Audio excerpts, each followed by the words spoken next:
Hi everybody, Cheryl and Lady coming to you from the Ladies Garden and Home. It's a very chilly late November day, so I thought it would be a perfect time for a November garden tour. I hope you join us.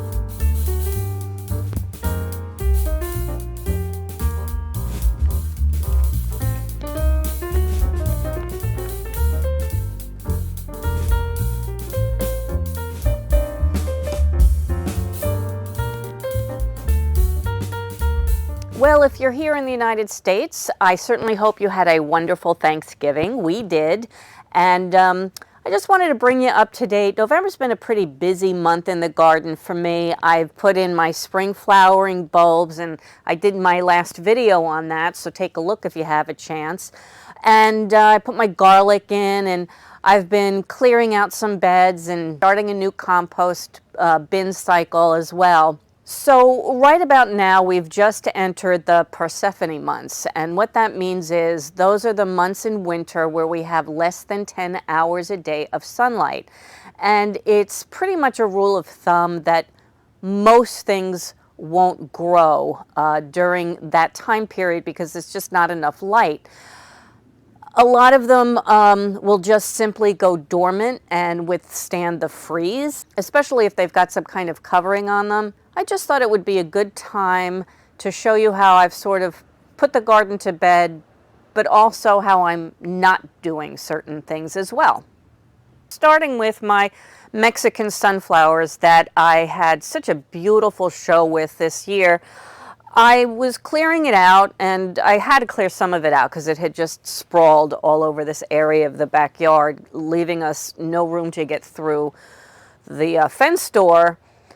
But as I'm doing that, I'd taken a little break, I noticed there's a little tiny bird that came and just sat on the branch and was eating the seeds. And I said, well, I'm not going to clear that away. I'm going to leave them for the birds. So that's what I'm doing with these and a lot of my other flowers I'll show you. I decided to keep most of the marigolds in here, again, for the same reason. I'm just going to give the birds something to eat and hopefully the good bugs something to burrow into and come out in the spring.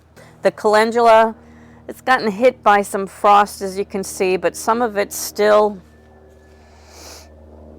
blooming, and I'm not going to pull these either. I'm just going to let the seeds drop and hopefully get a ton of volunteers next year.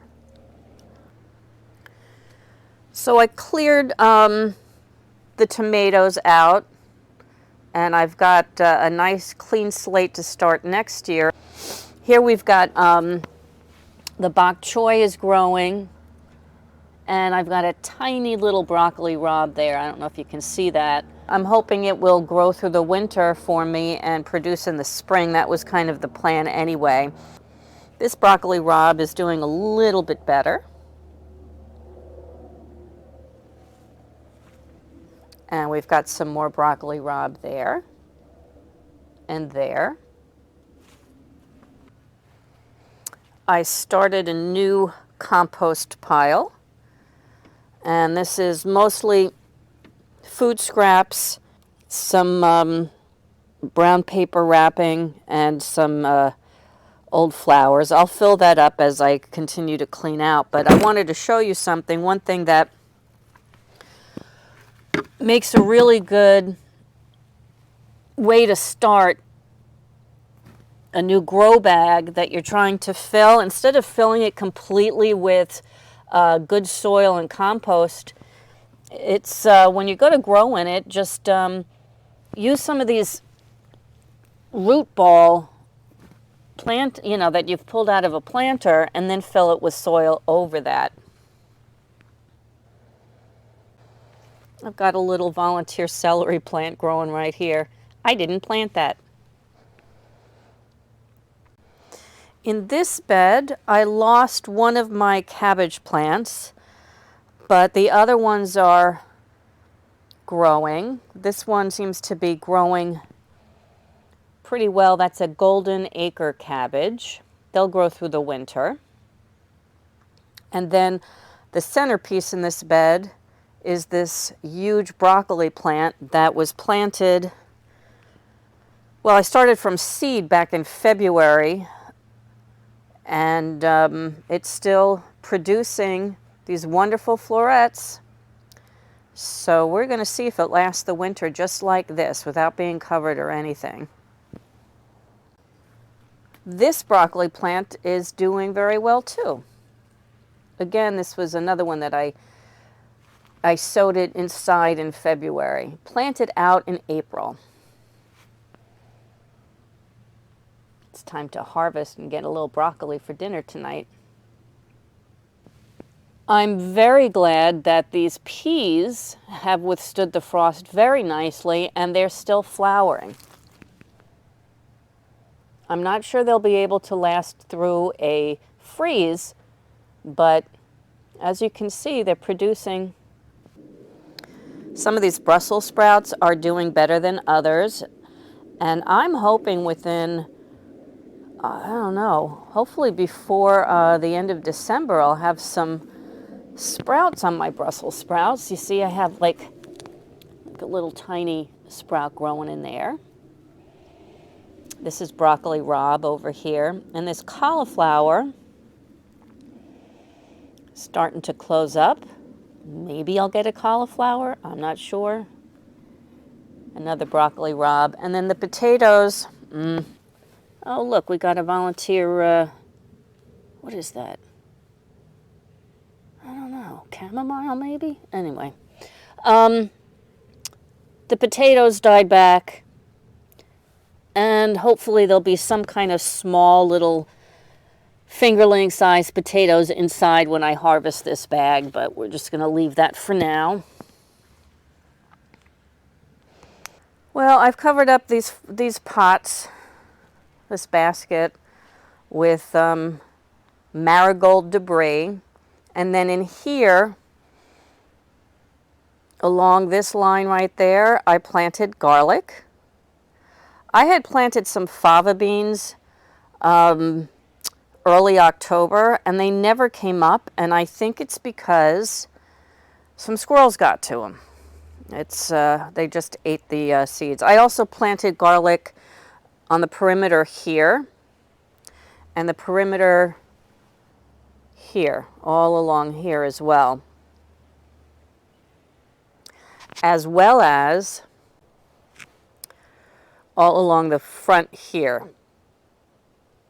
And the reason that I do that is, and I think this worked for me last year, is it makes almost like a fence of something stinky that the bugs don't like. So it acts as a protection almost for what grows behind it. So that's why I'm doing it again this year. I took down all of the green beans. I'm leaving the stakes in this year because I know I want to plant peppers in here again. I know that I want to do the green beans there again. Same thing with this and this little fence, because there's really no need to duplicate your work. I mean, if things start getting rotten, I'll take it out and replace them, but so far they're so good. I have cabbage and broccoli rabe growing in here. I did lose 2 plants, but those little guys are still okay. And I have a couple more carrots I wanted to grow on. I harvested most of them when I was planting the garlic, but this carrot I'm going to let grow through the winter. It's already, as you can see, it's bolting up, and it's going to be one that'll give me flowers next year, which means I'll get seeds from them next year as well. These poles that I use to support my tomatoes, there's no need to take them out. They're in there nice and sturdy. In this bed here, my leeks are looking a bit done. I do have to harvest them, or at least most of them out, and I'm afraid, I hope they didn't get too rotten. I'm going to be harvesting them soon. And this broccoli that I planted Also sowed it in February, planted in April of last year. Nothing ever happened with it until starting to get a broccoli head.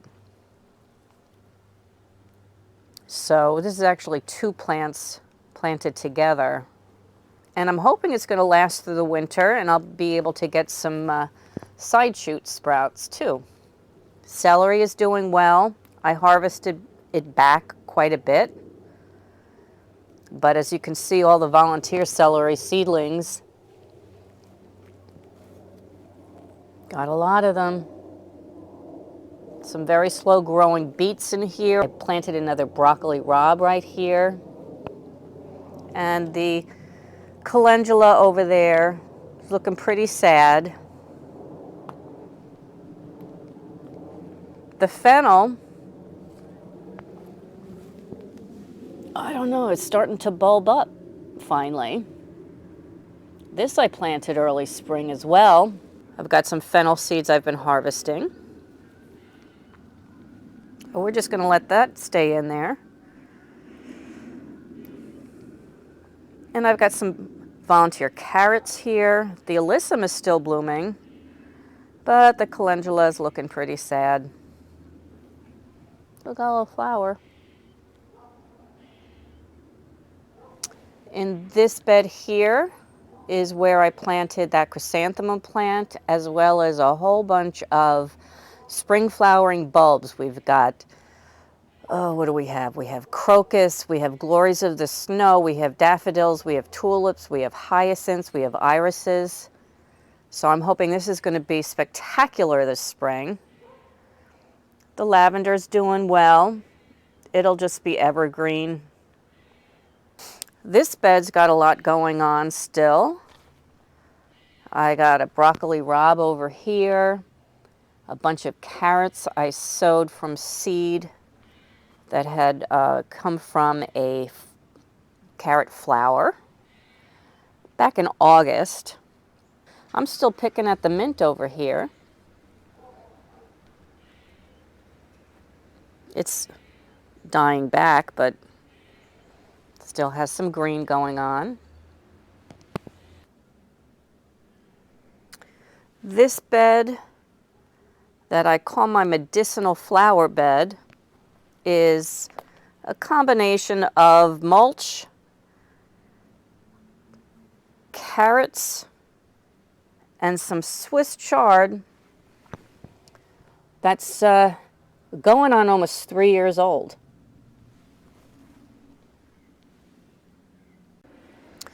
I planted some tulips right around and underneath where the rose bush containers are, and right around Mary. This spring, I think this will be such a pretty focal point. When they finish blooming, I'll bring the rose bush containers back down here, but when it gets colder, I'm going to move them up to the deck near the house and then just cover it with this cloth. Hopefully that'll be enough to deter the squirrels.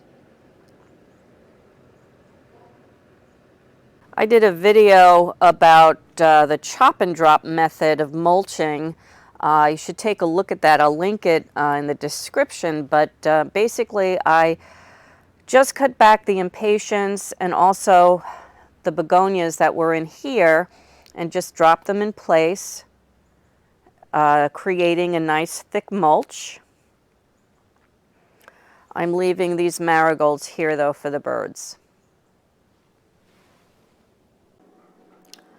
This anise plant over here is doing so well. It's got so much new growth. It loves its spot here. Inside here, I wanted to bring you up to date on the plants that I'm overwintering inside. Here is the hibiscus. As you can see, I do have tons of buds, which is exciting. Unfortunately, and I've been just picking them off by hand, there's a tiny bit of an aphid problem. So I haven't sprayed it yet. If it gets worse, I'll do that with the some either dish soap watered down or some water and peroxide. The basil plant, the basil tree as I call it, it's not pretty, but it gives me basil almost all the time. Here's the paprika, and the pepper is just starting to color up, which is nice. When it's ripe, I'm going to pick it, and I'm going to dry it and make some paprika powder. And then it's just going to go dormant for the rest of the winter, and then come back hopefully next spring, like it did last year. The ginger is less than spectacular. I think I talked about it in a previous video. The soil, I think, was too compacted. And next go around, I'm going to try a much looser soil. This house plant, which I cannot remember the name of, but boys, does this go to town. Inside it really likes it. I wanted to bring you up to date on how the propagation is going. I did a video on how to propagate a couple of months ago, and I'll link that as well. But I wanted to show you this pocketbook is doing beautifully. So is this hibiscus. The coleus is doing really well. Even this rose bush is doing well. And I did lose one of the rose. I tried two, and I lost one of those. And what else did I lose? This hibiscus, I'm going to be losing that one. But that's why I did two of each.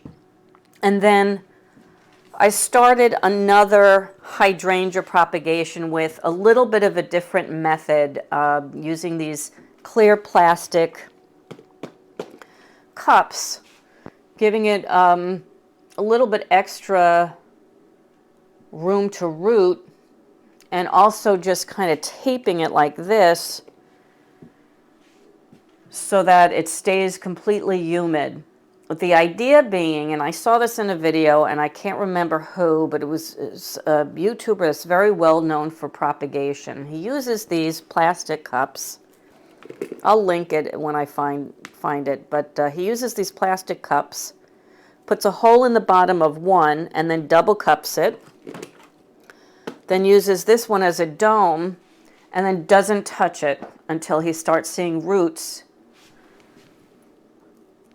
on the cup. So they're doing okay. And this is my third time trying to propagate my mother's hydrangea plants. So I am hoping that third time's a charm. These tomatoes that I picked right before the first frost are still ripening.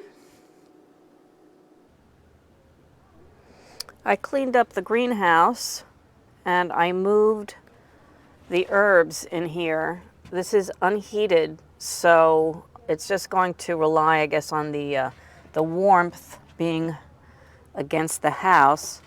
Put the pretty pansies in here too. Parsley, the cilantro, chives, thyme and rosemary.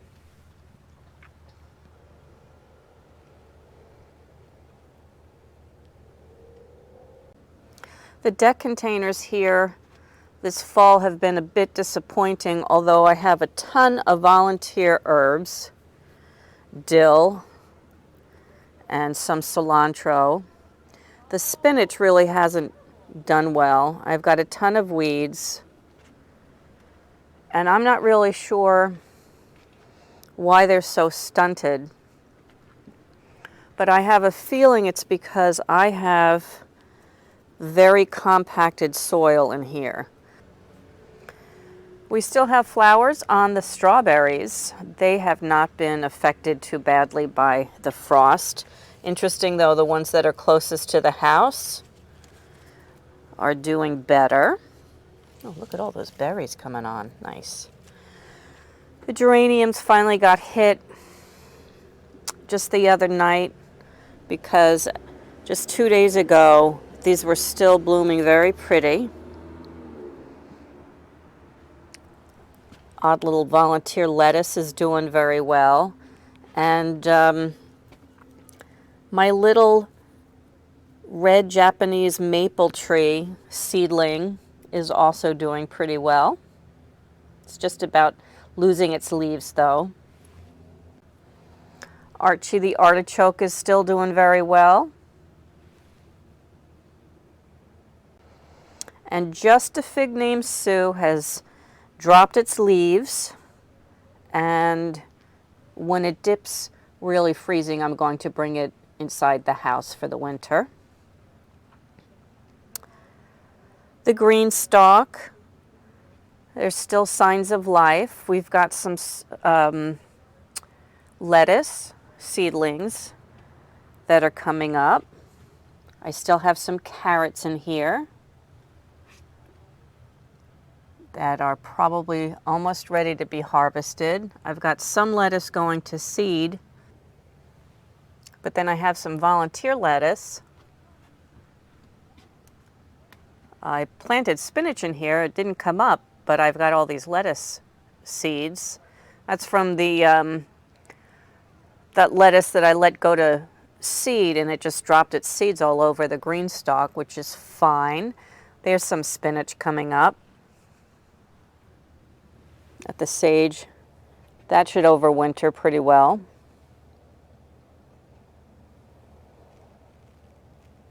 It did last year too. The blueberry bushes and the butterfly bush are looking gorgeous in their fall colors. I transplanted the blueberry bushes into that big pot, and it didn't skip a beat. It's looking really good. It's got new growth on it as well.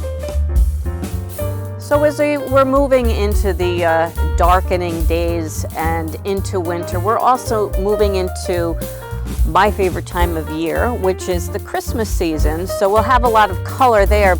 Anyway, I hope you enjoyed this video. If you did, please give it a like, and I hope you subscribe. And from the Ladies Garden and Home, enjoy your gardening journey.